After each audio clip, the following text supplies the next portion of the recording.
بسم الله الرحمن الرحيم. ياسين والقرآن الحكيم إنك لمن المرسلين على صراط مستقيم تنزيل العزيز الرحيم لتنذر قوما ما أنذر آباؤهم فهم غافلون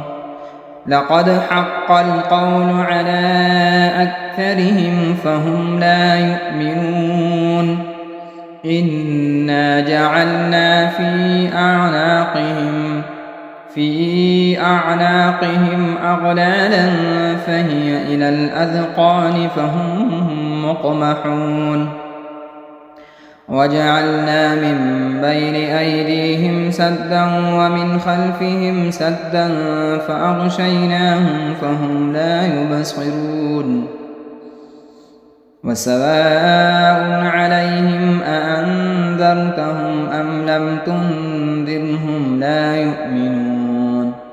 إنما تنذر من اتبع الذكر وخشي الرحمن بالغيب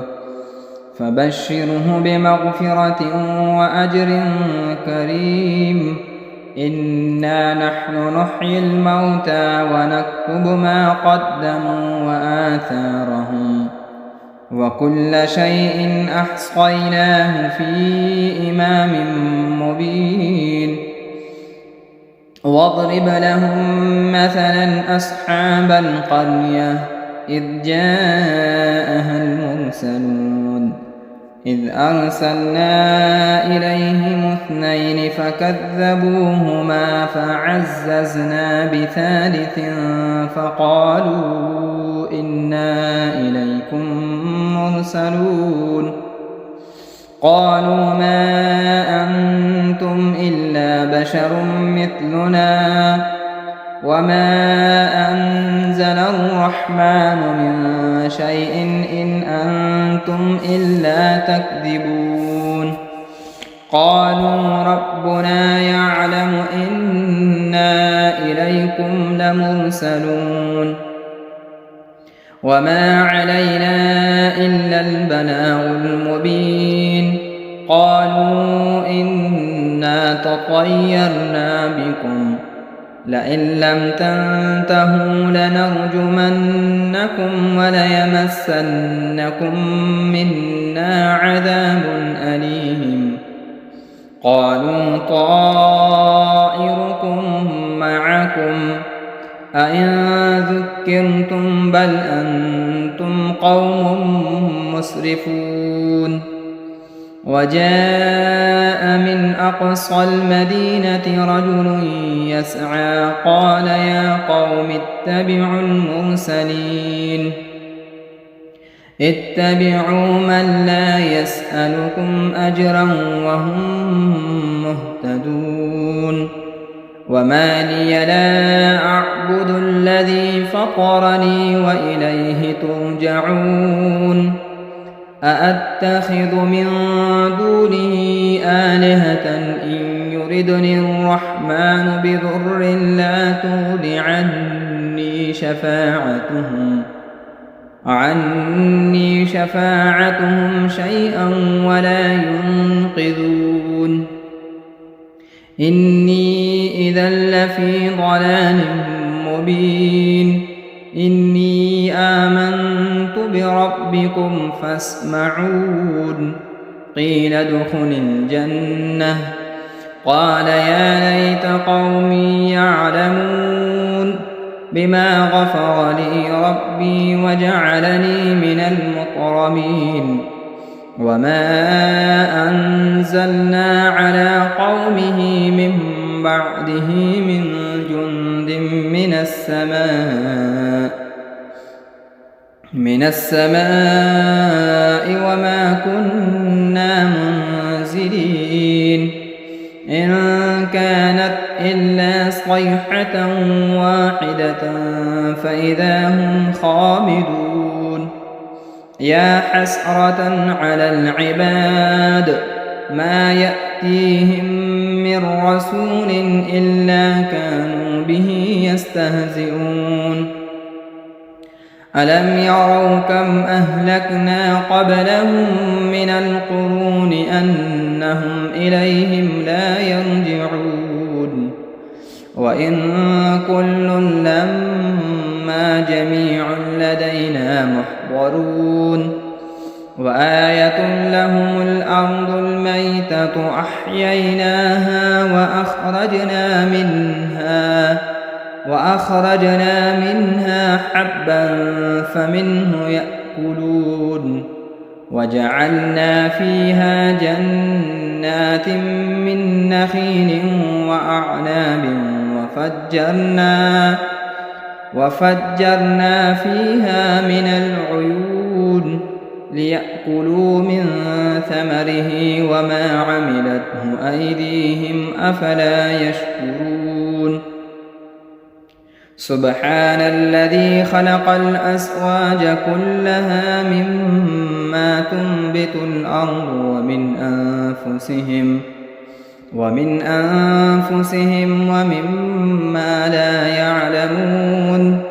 وآية لهم الليل نسلخ منه النهار فإذا هم مظلمون والشمس تجري لمستقر لها ذلك تقدير العزيز العليم والقمر قدرناه منازل حتى عاد كالعرجون القديم لا الشمس ينبغي لها أن تدرك القمر ولا الليل سابق النهار وكل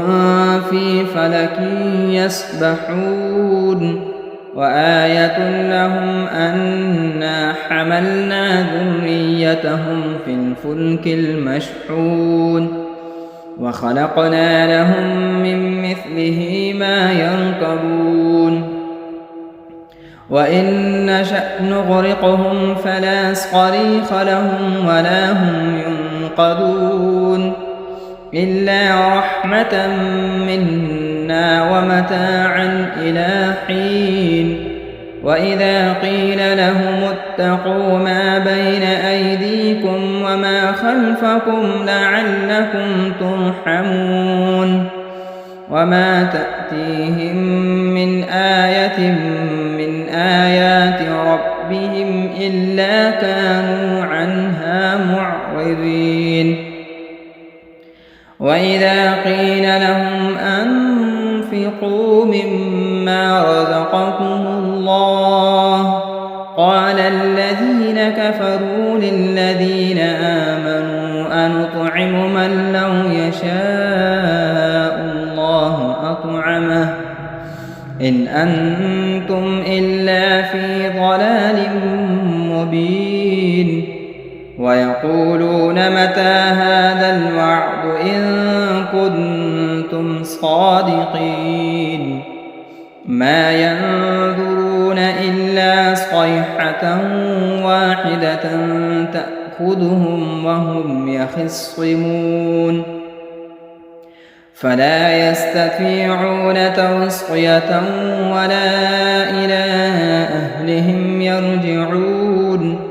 ونفخ في الصور فإذا هم من الأجداث إلى ربهم ينسلون قالوا يا ويلنا من بعثنا من مرقدنا هذا ما وعد الرحمن وصدق المرسلون إن كانت إلا صيحة واحدة فإذا هم جميع لدينا محضرون فاليوم لا تظلم نفس شيئا ولا تجزون إلا ما كنتم تعملون إن أصحاب الجنة اليوم في شغل فاكهون هم وأزواجهم في ظلال على الأرائك متكئون لهم فيها فاكهة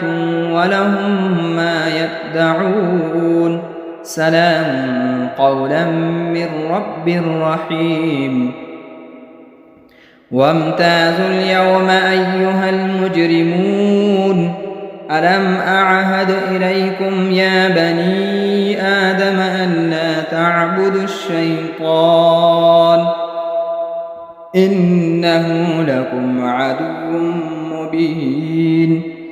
وأن اعبدوني هذا صراط مستقيم ولقد أضل منكم جبلا كثيرا أفلم تكونوا تعقلون هذه جهنم التي كنتم توعدون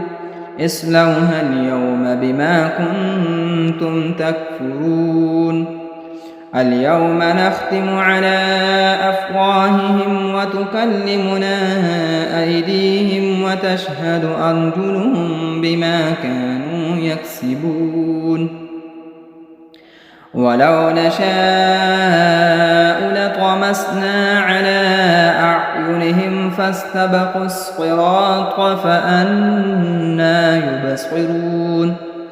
ولو نشاء لمسخناهم على مكانتهم فما استطاعوا مضيا ولا يرجعون ومن نعمره ننكسه في الخلق أفلا يعقلون وما علمناه الشعر وما ينبغي له إن هو إلا ذكر وقرآن مبين لينذر من كان حيا ويحق القول على الكافرين أولم يروا أنا خلقنا لهم مما عملت أيدينا أنعاما فهم لها مالكون وذللناها لهم فمنها ركوبهم ومنها يأكلون ولهم فيها منافع ومشارب أفلا يشكرون واتخذوا من دون الله آلهة لعلهم ينصرون لا يستطيعون نصرهم وهم لهم جند محضرون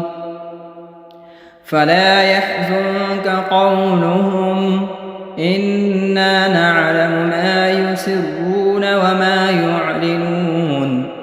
أولم ير الإنسان أنا خلقناه من نطفة فإذا هو خصيم مبين وضرب لنا مثلا ونسي خلقه قال من يحيي العظام وهي رميم قل يحييها الذي أنشأها أول مرة وهو بكل خلق عليم الذي جعل لكم من الشجر الأخضر نارا فإذا أنتم منه توقدون أوليس الذي خلق السماوات والأرض بقادر على أن يخلق مثلهم بلى وهو الخلاق العليم إنما أمره إذا أراد شيئا أن يقول له كن فيكون فسبحان الذي بيده ملكوت كل شيء وإليه ترجعون بسم الله الرحمن الرحيم الرحمن علم القرآن خلق الإنسان علمه البيان الشمس والقمر بحسبان والنجم والشجر يسجدان والسماء رفعها ووضع الميزان ألا تطغوا في الميزان وأقيموا الوزن بالقسط ولا تخسروا الميزان والأرض وضعها للأنام فيها فاكهة والنخل ذات الأكمام والحب ذو العصف والريحان فبأي آلاء ربكما تكذبان خلق الإنسان من صلصال كالفخار وخلق الجان من مارج من نار فبأي آلاء ربكما تكذبان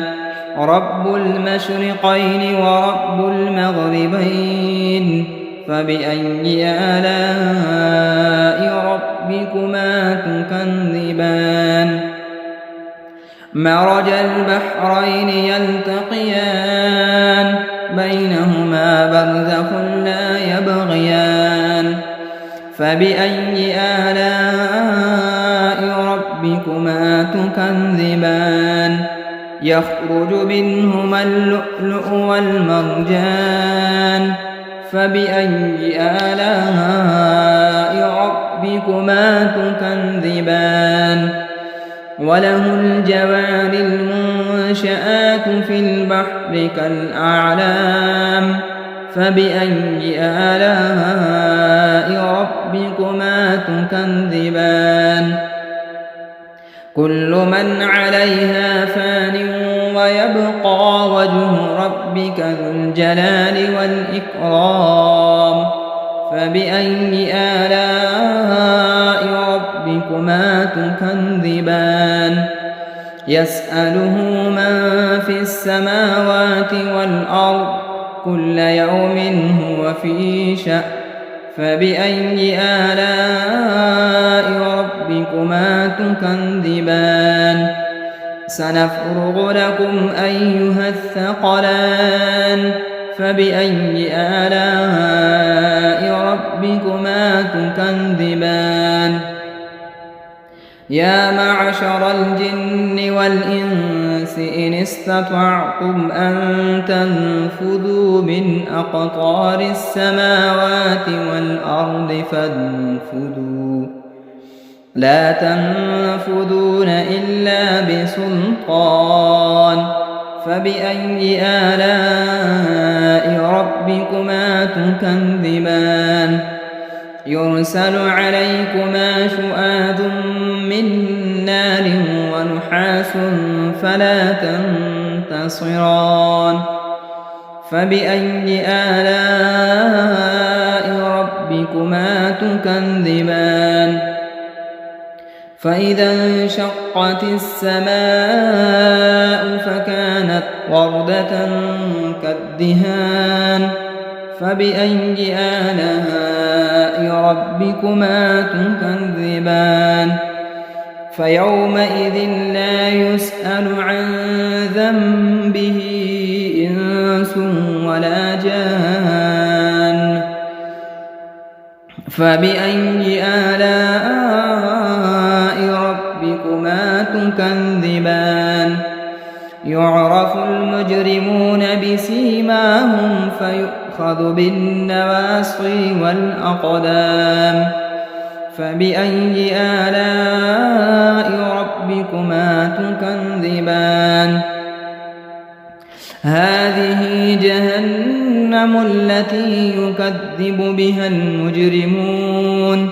يطوفون بينها وبين حميم آن فبأي آلاء ربكما تكذبان ولمن خاف مقام ربه جنتان فبأي آلاء ربكما تكذبان ذواتا أفنان فبأي آلاء ربكما تكذبان فيهما عينان تجريان فبأي آلاء ربكما تكذبان فيهما من كل فاكهة زوجان فبأي آلاء ربكما تكذبان متكئين على فرش بطائنها من استبرق وجنى الجنتين دان فبأي آلاء ربكما تكذبان فيهن قاصرات الطرف لم يطمثهن إنس قبلهم ولا جان فبأي آلاء ربكما تكذبان كأنهن الياقوت والمرجان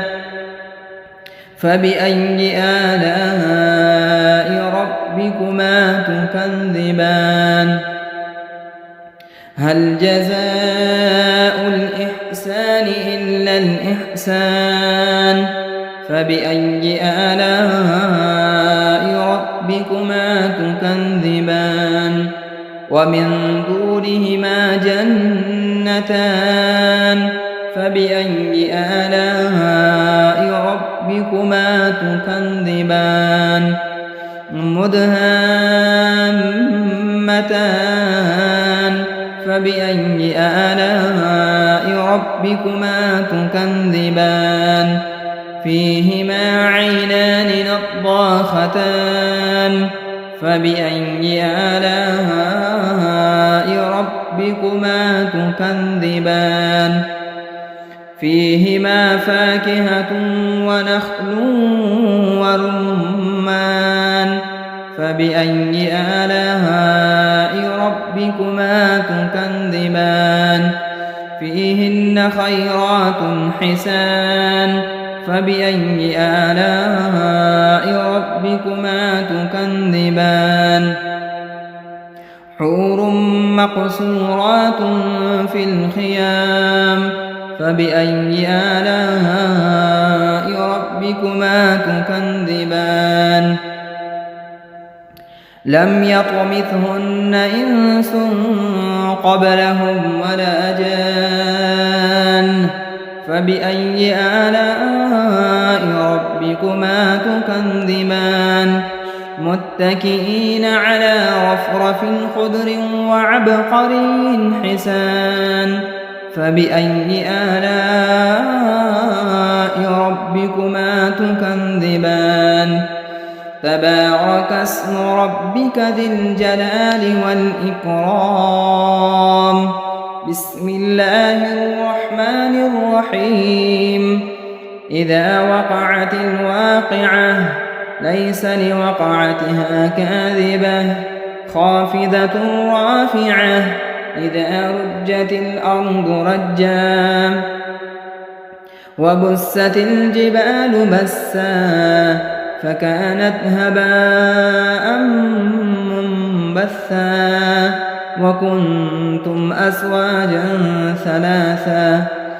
فأصحاب الميمنة ما أصحاب الميمنة وأصحاب المشأمة ما أصحاب المشأمة والسابقون السابقون أولئك المقربون في جنات النعيم ثلة من الأولين وقليل من الآخرين على سرر موضونة متكئين عليها متقابلين يطوف عليهم ولدان مخلدون بأكواب وأباريق وكأس من معين لا يصدعون عنها ولا ينزفون وفاكهة مما يتخيرون ولحم طير مما يشتهون وحور عين كأمثال اللؤلؤ المكنون جزاء بما كانوا يعملون لا يسمعون فيها لغوا ولا تأثيما إلا قيلا سلاما سلاما وأصحاب اليمين ما أصحاب اليمين في سدر مخضود وطلح ممدود وظل ممدود وماء مسكوب وفاكهة كثيرة لا مقطوعة ولا ممنوعة وفرش مرفوعة إنا أنشأناهن إنشاء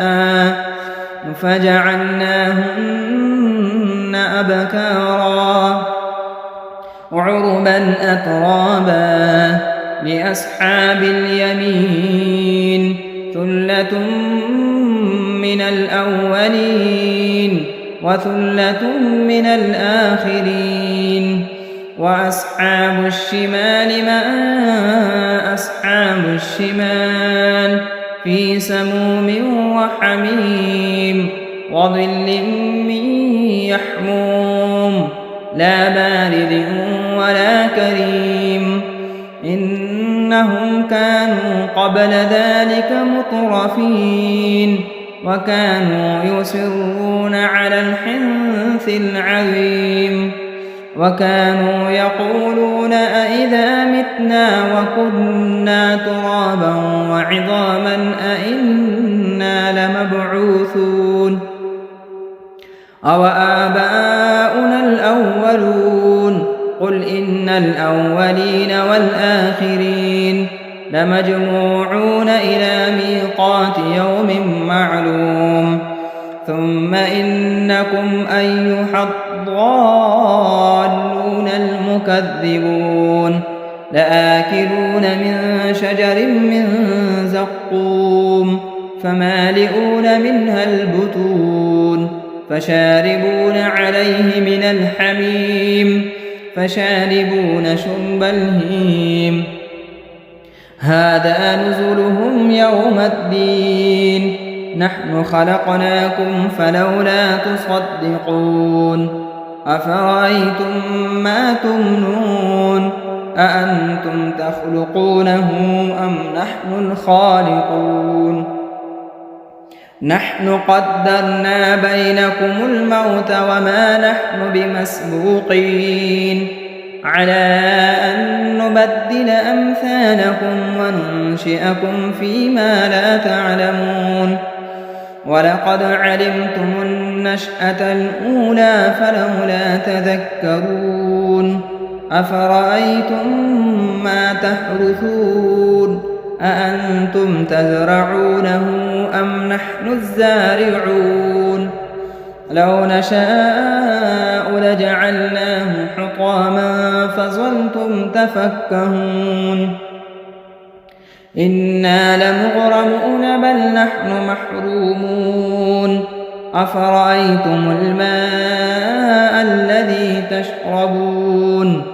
أأنتم أنزلتموه من المزن أم نحن المنزلون لو نشاء جعلناه أجاجا فلولا تشكرون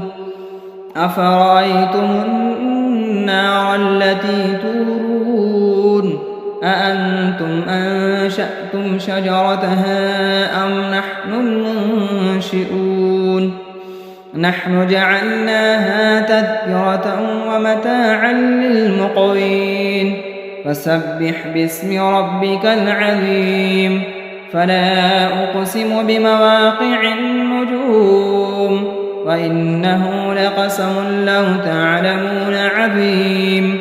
إنه لقرآن كريم في كتاب